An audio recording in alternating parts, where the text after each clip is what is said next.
Well, I've fashioned this noose out of some of my ties. Well, let's hope this does the trick. I couldn't find anything else anywhere to hang myself with, so... Right. Must do this properly.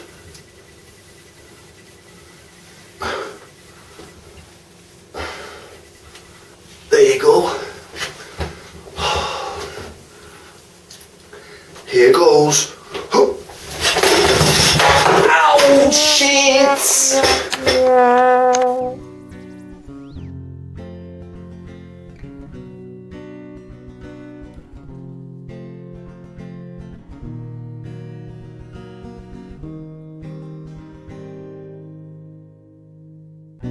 Life to me is an endless grind, from day to day, just in existence. Playing the same role used to play, I'd say. There's no behind, there's no in front of me. It's just now, no the distance. Doing the same thing I do every day. There's no ins and outs, no outs for me. Living for just a fitting. Nothing to venture and nothing but rain.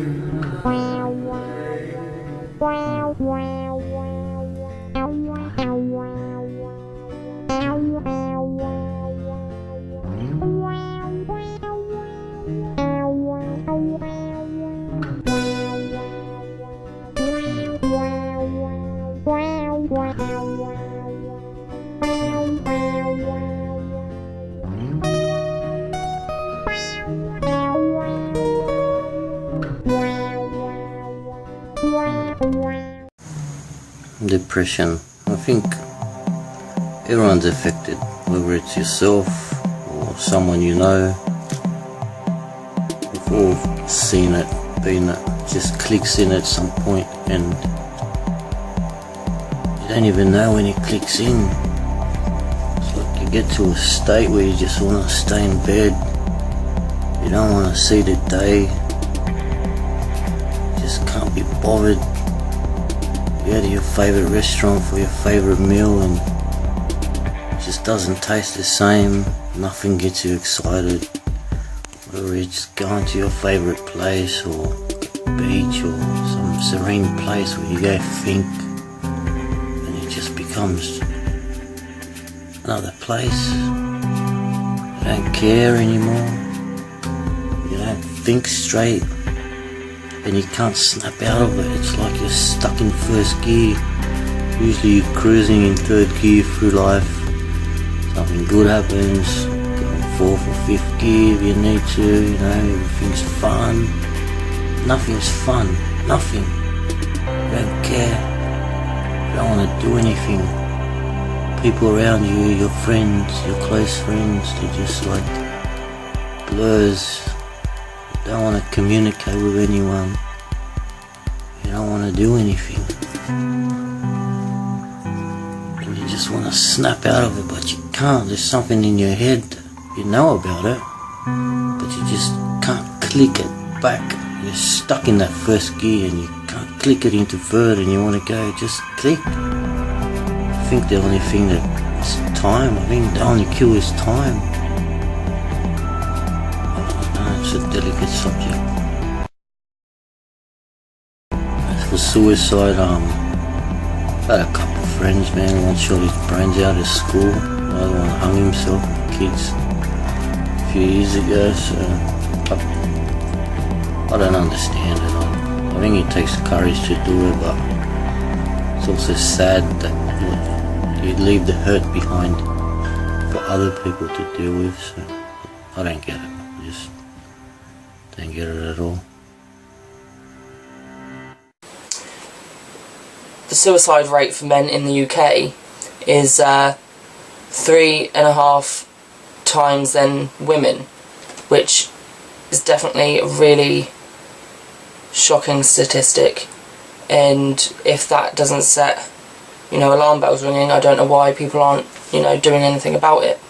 And, you know, obviously because I'm a male myself, obviously, I kind of know what it's like, you know.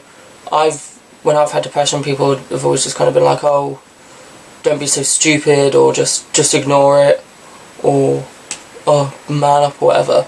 And, you know, with depression in general anyway, it's not that simple, and, you know, saying those sort of things can be the worst thing to say to somebody with depression. So I'm going to talk to you about signs and symptoms, what to look out for right now, and that would be, say you are usually a very active person, you like to go out and play a bit of tennis, you like to go and socialise with your friends, you like to do some swimming, or you're an arts and crafts person. The first thing to know you're depressed is you kind of lose interest in the things that usually make you happy. I myself, when I've been depressed, which is recently, kind of lost interest in YouTube, and that was very depressing because I wanted to do it, but I felt like I didn't want to do it. It was horrible. Another thing to look out for if you're depressed is your eating. Quite a lot of people think if you're depressed you can't eat, but it actually works both ways. So you could have like a meal put in front of you, it's your favourite meal, I don't know, chicken and chips perhaps, and you're hungry and you look at it and you're like, oh, just can't eat it, you know, you lose your appetite. And it kind of works the other way as well, because you can turn to binge eating. Now quite a lot of people do this, they comfort eat with chocolate, popcorn, crisps, that kind of stuff, and that is another thing to look out for. Energy. Usually when you're depressed, I basically say depression isn't just a mental illness, I also say it's a physical illness, because you can lose your energy and feel very fatigued, and you're just led there and you're just like, That's why quite a lot of people with depression stay in bed all day. It's not just because they think, oh, what's the point, there's no point in living. It's because they don't actually have the energy to get up and get out of bed. Another thing physical what you can get whilst going through depression is headaches and migraines and eye strain. That's quite annoying as well. So you can get quite a lot of pain with depression, not just mentally, but you can get it physically. Now antidepressants, the word scares a lot of people because they're thinking, oh, I don't want to be on drugs for my brain, blah, blah, blah. But sometimes when your depression gets that bad, the best thing is to go on antidepressants. Now there's going to be quite a lot of people watching this that do not agree with me. They'll be like, oh, no, no, no, just eat lots of fish and do lots of running and stuff. But sometimes when you're that depressed, you need something to help with your brain chemicals in your head. So there are a lot of reasons for depression, and depression often leads to thoughts of suicide. Now, here is my take. The way I interpret these things is this. The brain is put together in many ways. And when I'm talking about the brain, right now we'll talk about just the hardwired real brain. The hardwired real brain's got these little bitty fibers we've been told about, these little microscopic things that come together like this, and they touch a synapse relationship, as it were. Little sparks pop and fly between here, and information is distributed, and just all kinds of little fun things happen right there where those little fingertips almost touch. This is the way the brain is hardwired. Now, the way I see it, and I haven't been taught this, it's just my crazy thoughts to make me more comfortable when I think about this, is that for some people, these filaments in development had a tendency to overlap before they set. And when they set, instead of the tips where the information is normally exchanged, meaning new information, strange, frightening, unusual, ground-based information, this is truth, man, this is reality, where this information is filtered by this one, and it says, no, don't think so, no, don't think so, well, that's a possibility, pass it on. When these overlap, there is crosstalk, just like with other things that you experiment with your electronics guys. There's crosstalk.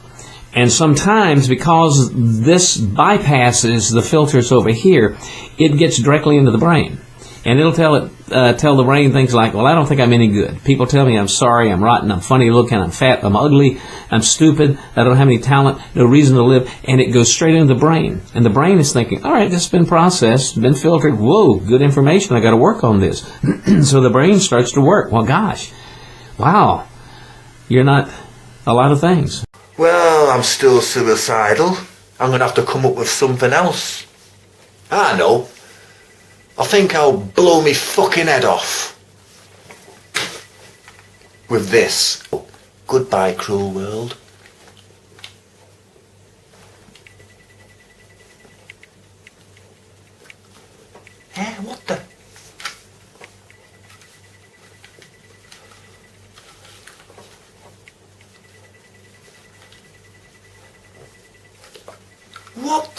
hell's going on? It's not jammed again, is it?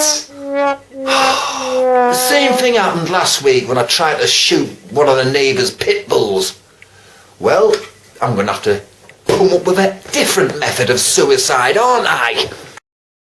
Another thing people want to do when they're depressed, and that is sometimes self-harm. And self-harm, my friends, been there, done that. It is a horrible, horrible habit to fall into. Self-harm, many people believe people do it for attention. I mean, there is people that do it for attention, but then there's the other people that do it because it's a coping strategy, because they're depressed, they want to feel something, because they feel numb where they're so depressed, they're angry, it's the way they deal with their emotions.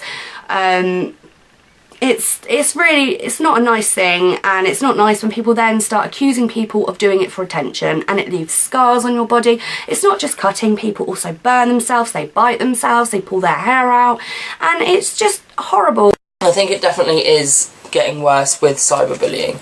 It's definitely worse with that, because, you know, you can say anything with being anonymous, and, you know, it doesn't affect that person because they think, oh, I've just typed it, they're just going to be like, whatever. But then you do get the people who say, oh, you should go kill yourself. You know, that's definitely not on. Like, that really pisses me off. I've had that once or twice before. I've had someone comment on my on like a Facebook status a few years ago saying like, oh, I should go and kill myself, nobody wants me around. And, you know, it did hurt, and I was thinking, well, maybe if this person's saying that, then maybe it's true, you know? Brain will interpret the information it's given, and if you're giving it some bad information, one, death to a living body is bad information. You were not born for death. Oh yes, you will die. But you were not born for death. You were born with that cell starting and dividing. You've seen all that when you're in school. You started out as a creature of life. You were racing toward life, and when birth came, you raced toward being in this world. And that's what you're supposed to do. Death is the ultimate humiliation for a living creature. Man, that is the most embarrassing, and just angers me no end when I see particularly young people die. They're not ready to die. They're not supposed to die at that age. It just galls me. You're supposed to live and to want to live, because that is the natural order of things in this world. Now, that's hardwiring.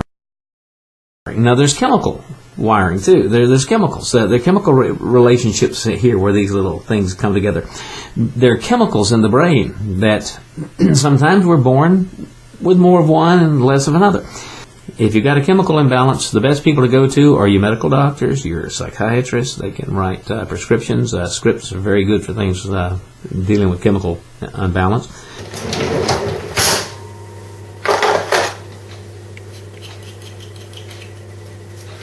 Well, let's see if this works.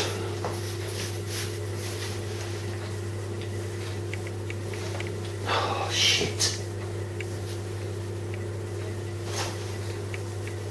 See, it's not even sharp enough.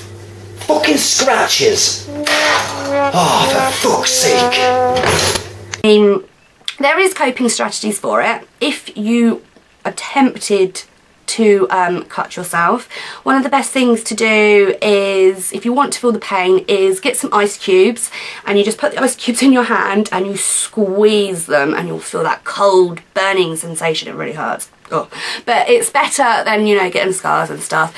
And another thing is the elastic band method. I'm not sure if you've heard of this, but basically you just pin yourself with an elastic band on your arm really hard, so you've got that sort of pain going on your arm.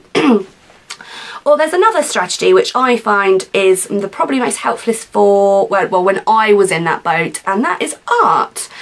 You don't need to be the best drawer, you don't need to be the best painter, whatever, but what I found was really good is getting an old canvas, a nice big canvas. You can pick them up quite cheap in certain places. You don't need to get an expensive one, and just get all your paints laid out and throw your paints at it and colour in red just for the anger, and then just, you know, just proper take all your emotions out on that canvas and create a beautiful work of art, which might just be a load of splodges, but if it makes you feel better, good. And I think another thing, especially I think with gay men, it's higher possibly, because obviously there's even more like discrimination against gay people, let alone discrimination against people with depression.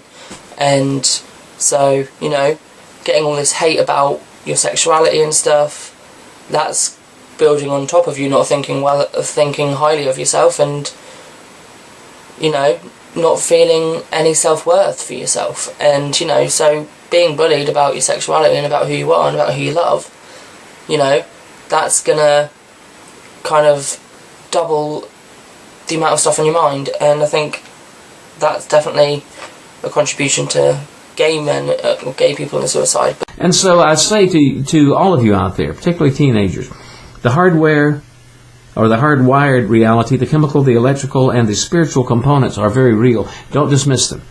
But one, remember, you were born for life, not for death.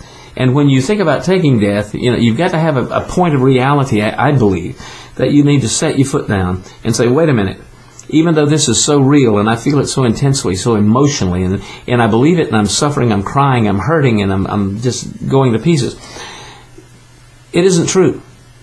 I'm just going to accept that and make the statement. And if it isn't true, then I'm going to work backwards from there. And I want to meet these forces that are colliding, because they're me. Both of them are me. You need to meet yourself. Have you ever felt like a failure? Ever felt lost? You cry so many tears that would fill up a kitchen sink. There's an unknown pressure, a darkness hovering over you. You know they're laughing at you. I continue to poison my body just in hope the pain will stop. They're all talking about me. I count back the dates to that very day where everything went wrong. That day will always haunt me. I quickly distract my mind. Nothing works. I lay as a corpse itself, not knowing when these images will just disappear. I've had the bath running for quite a few minutes now, and I've heard that drowning is quite a peaceful death. So that's my next option, I'm afraid.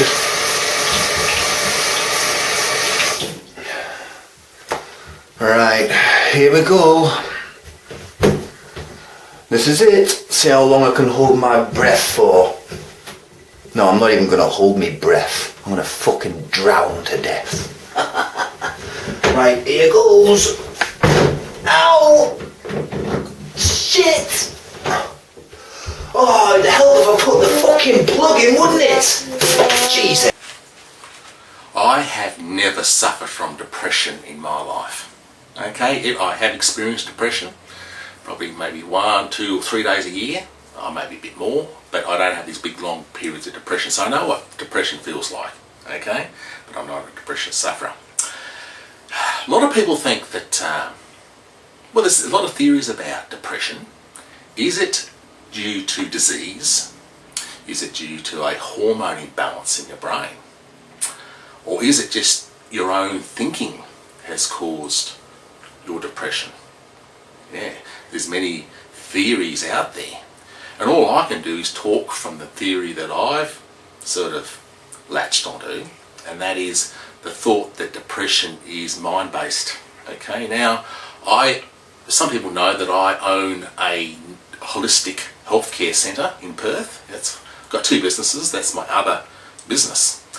And in my building I have quite a lot of psychologists and hypnotherapists, you know, and other people that work in the natural health industry. And I've noticed that the people coming to my centre for depression are getting better results through the hypnotherapist. It's so quick too, it happens like over a few months, it's gone. Whereas if you see a psychologist, it tends to, well, these people are always coming back all the time. It doesn't seem to solve the problem, okay? So, yeah, how do you feel about that? That depression is a result of your own thinking, okay? Because you're not born depressed, are you? Babies do not come into the world depressed. It's like, as we go forward in life, life's circumstances affect us and we become depressed by the way our minds latch on to life events. That's what I'm starting to feel. Yeah, there's a guy out there called Irving Kirsch. I was told this by one of my psychologists in the building, and he's done some groundbreaking research into the area of depression, and he operates out of Harvard University in the United States. And 2 years ago, in 2012 I think it was, 60 Minutes America actually did a story on him. Now, this is it. He did these tests on all these antidepressant drugs, and he was amazed with the findings, and that was you could put placebos in those same drugs and it'll still have the same effect on people. Okay? It's like you take a pill, you think it's curing you, and because your own, by thinking that, is actually getting rid of your depression. So it throws out the theory that depression is caused by a chemical imbalance in your brain. No. My friend, I love you. Do not hurt yourself. Take the hard road. Suffer. And by that I mean the real suffering. To allow. Suffrage means to allow. Suffrage. Suffering. You allow it to happen. Because somewhere back here, there is that rock component that is you, that brain, that is being bypassed, in my opinion. I don't know. This is just first grade talk about brain stuff. But in my opinion, it's like it's bypassing these things that would stop it up front and just you dismiss it and you wouldn't even have these dark days.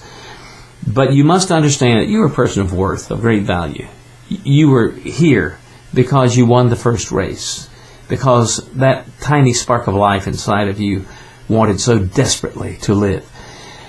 In your darkest hours now, when you face what you think is insurmountable emotional pressure, and the easiest way is to just kill yourself. No.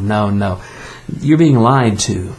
The chemicals are allowing you to lie to yourself. The synaptical relationships are allowing you to lie to yourself. That hardware reality is allowing you to bypass the filters that would stop those thoughts dead in their tracks. Cyanide tablets. A couple of capsules of cyanide. I'm going to take 2 just to make sure. If this doesn't do the trick, I must be invincible or something. Oh, I've fucking 9 lives. Right.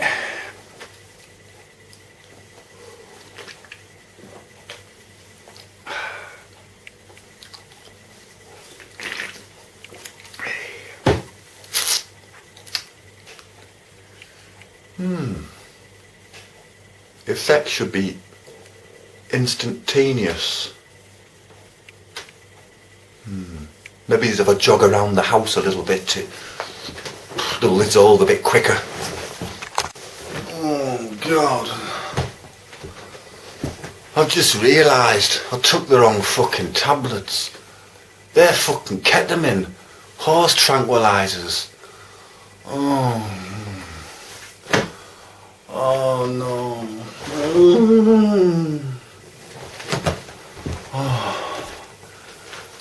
I'm gonna go to the galleries and jump off the fucking roof. If I can get there.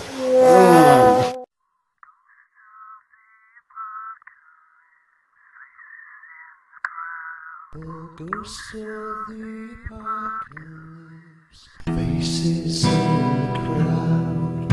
All ghosts of the apocalypse, stranded near the ground. Where's the change that we find, the moments in our lives?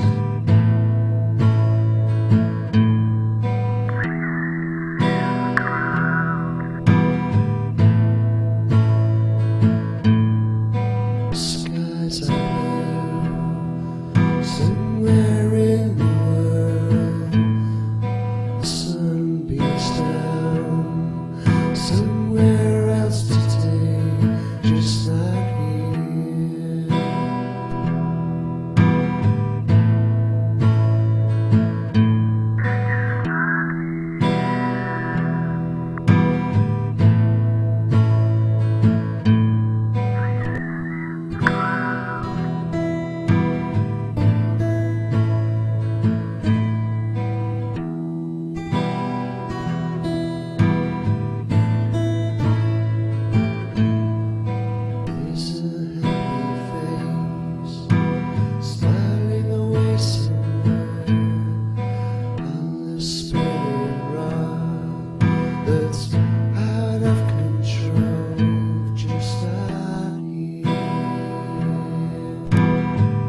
changed, redefined.